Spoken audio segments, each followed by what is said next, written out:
Probably a good thing the offer is not available here, because the villain of that movie is a Sacramento legend. As KCRA3 sports director Ron Hyde explains, the family of Max Baer is fuming over the movie's portrayal of the former heavyweight champ.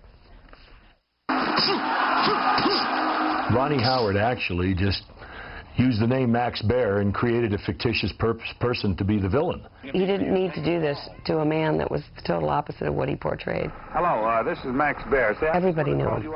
Everyone loved him. The winner, new champion, Max Baer! Max Baer was born in Nebraska in 1909, but eventually settled in Sacramento so he could be close to his manager, Ansel Hoffman. At 25, he became the heavyweight champion of the world. A popular and entertaining champion, his larger-than-life persona endeared him to millions. But film critics have used words like boorish and brutal to describe the on-screen Max Baer. People die in fairy tales all the time. The characterization that the person was another form of Mr. T from the Rocky III movie was absolutely correct. There were no redeeming qualities in the Max Baer on the film, or in the film Cinderella Man at all. A tragic turn early in Baer's career perhaps helped fuel a villainous portrayal of Max in the movie. In the summer of 1930, Baer knocked out Frankie Campbell during the 5th round of their fight in San Francisco. Campbell later died of his injuries. In the film, the Baer character boasts of the death that he caused. But in real life, the sorrow that Max Baer felt was so strong, it haunted him the rest of his life. It hurt him terribly that Frankie Campbell died in the ring. And I don't ever think he got over that. Baer was so affected by Campbell's death that he quit fighting for a stretch.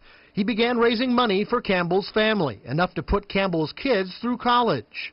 Baer's return to the ring culminated 4 years later with the world title, which he then lost to Braddock, the Cinderella Man.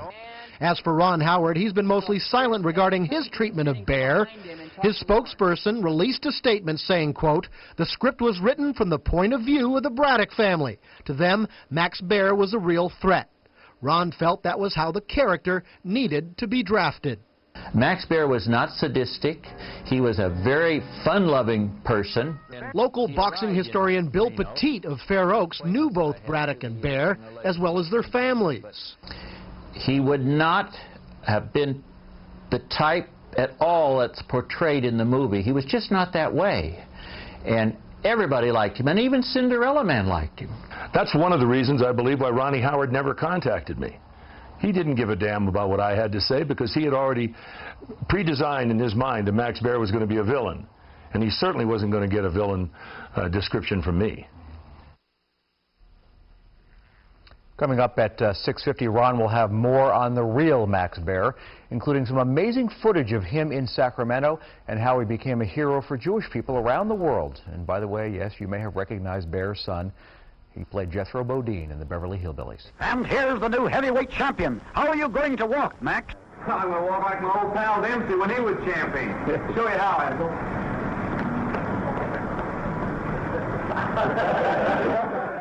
In the summer of 1934, Max Baer, boxing's most flamboyant and charismatic character, knocked down Italian giant Primo Carnera 11 times during their title fight to become the 13th heavyweight champion of the world.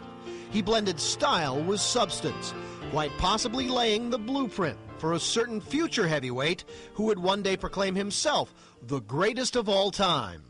And Ali says, well, hey, he's copying me. He's copying me. And then he said, well, wait a minute, he was before me. Maybe I'm copying him. While the Carnera fight made him a champion, Baer's previous fight made him a hero. A year earlier, he fought Max Schmeling of Germany. Baer's grandfather was Jewish, so Max's manager Ansel Hoffman convinced Baer to wear the Star of David on his trunks, thus pitting Baer against Hitler's favorite, Schmeling. My dad wasn't an Orthodox Jew, but Ansel Hoffman took this young kid of 23, 24 years old and convinced him that he represented the Jewish people. When the underdog Baer knocked out the German favorite at Yankee Stadium in front of 60,000, he became a hero to the Jewish community worldwide. Even the U.S. Postal Service issued a Max Baer stamp with the Star of David on it. Jack Dempsey paid my dad the best compliment he'd ever been paid. He said that at that time, the night that my dad beat Max Schmeling, he could have beat any of us. He also proved that he was a great fighter, a third gentleman, in and out of the ring, and one of the greatest fighters the American public has ever had, if not the greatest. And I predicted Max to be champion for a long time to come. Baer lost his world title to Cinderella Man James Braddock in 1935.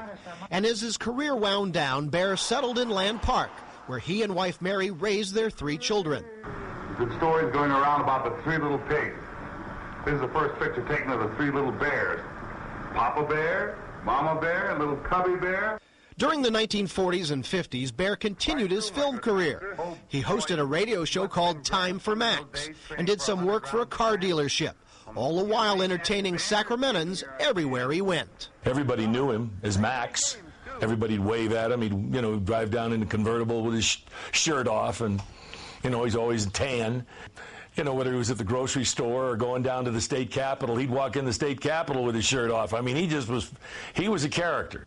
Suddenly, in November of 1959, the worlds of boxing, Hollywood, and Sacramento lost one of their most colorful characters when at age 50, Max Baer died of a heart attack.